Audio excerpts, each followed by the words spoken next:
put it up so you can see the letter. The letter he received from members of his own family. There it is. It's a 2-page handwritten letter obtained by the New York Times. And it reads in part, "Oh my, what a disappointment you are to us and to God. We were once so proud of your accomplishments.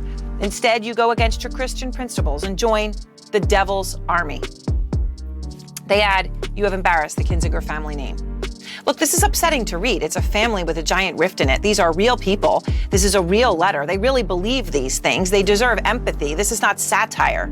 But instead of... Is it just me, or do you also find this woman incredibly annoying? Something's off about her. I don't know what it is. Right now, clearly there are some serious problems going on within the Republican Party.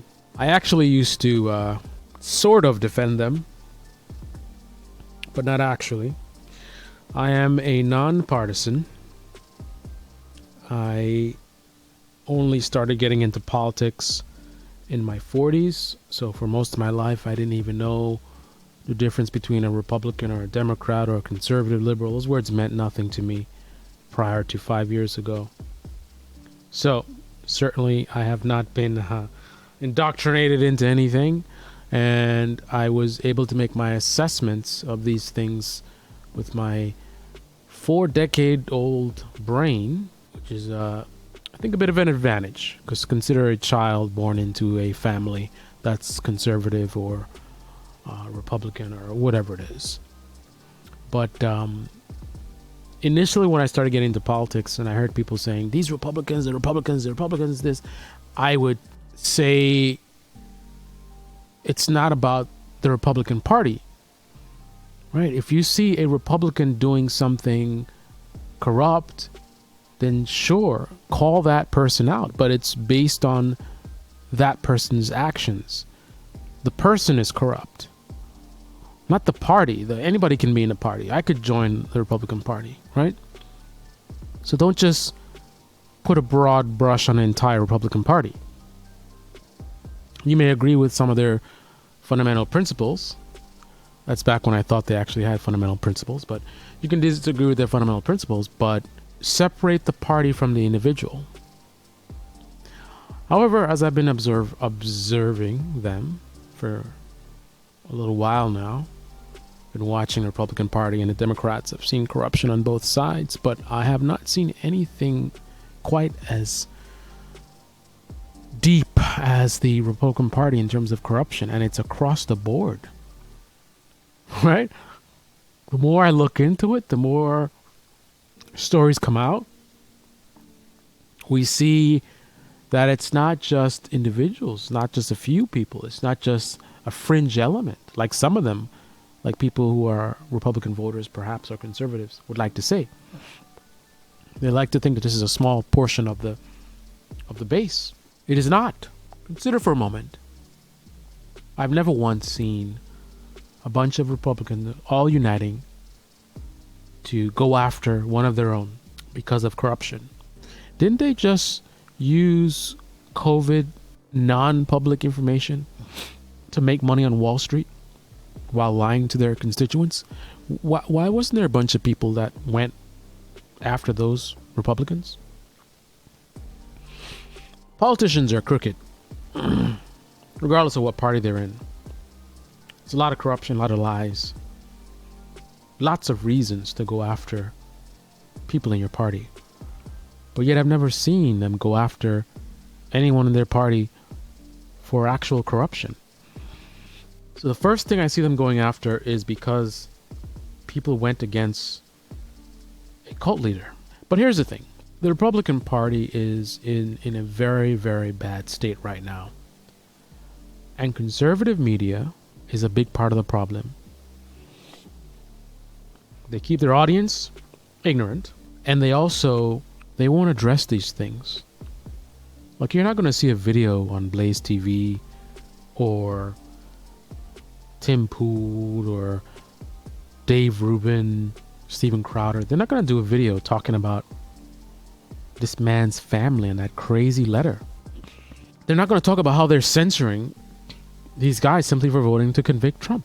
They never call out Republicans in any meaningful way. To a partisan, they do call out Republicans.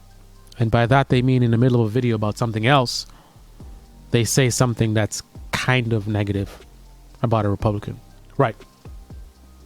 There's some very, very serious issues with the Republican Party that demands lots and lots of extensive conversations about what is happening and how you can restore the party. I mean, if you're a Republican and you are a content creator talking about politics and your party is on fire, being taken over by these cultists and conspiracy theorists, why would you not want to discuss it?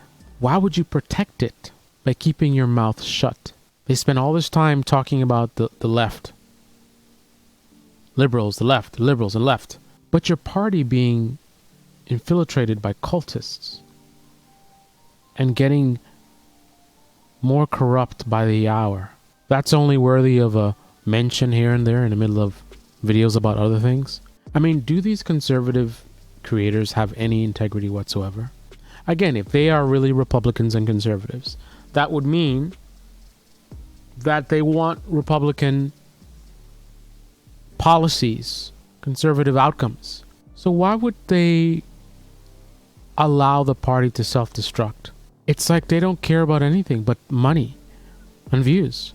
They sit by, focused on the left, suppressing the Capitol stories, dozens of stories ignored, completely censoring the trial, impeachment trial, refuse to talk about QAnon, refuse to talk about racism, refuse to talk about the police officers that got attacked, hospitalized, 2 committed suicide, 1 killed, refuse to have an honest conversation about what is happening to the Republican Party.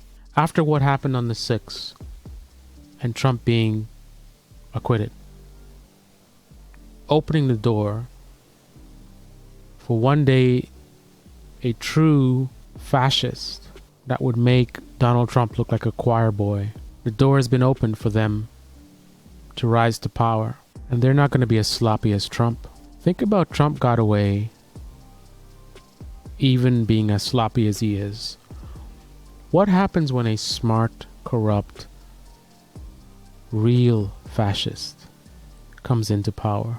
If Trump could get away with all that he did, being as sloppy as he was, what happens when someone comes into power and even the media doesn't pick up on everything they do and they really, really cross a line? They all unite. Imagine, let's go back in time, or let's go into the future. Future date, the few remaining good Republicans leave the party or get kicked out somehow. More and more QAnon folks join the Republican Party. A close election comes up. They pull the election fraud playbook. Comes time to certify the election at the Capitol. The same way that these Republicans united to protect Trump, united to attack those that simply voted for conviction of this former president. Imagine a much more corrupt Republican Party with more of these QAnon folks. Imagine them uniting in the same way to change votes, go against the will of the people. Imagine this fascist stealing the election successfully, and they try to do the impeachment or whatever it is, and the Republican Party unites and says, nope, we're in charge. Guess Steven Crowder and Blaze TV and Tim Pool and Dave Rubin, Officer Tatum, they don't care about any of this. They'll be making tons of money, isolated from the world, living in their mansions, anywhere in the world they want to. They can even leave the country, living a great life, monetizing the demise of this country. Liberal media is pretty bad. They certainly have blood on their hands and are a big part of dividing this nation. But if this were a competition of corruption and disgust, The Republican Party is a party of champions. The most corrupt, dishonest, sycophantic, if that's even a word, anti-American, ironically. Pretty sad. This is Debate Me channel. Debate me in the comment section below. Click on the like button, subscribe, smash that bell.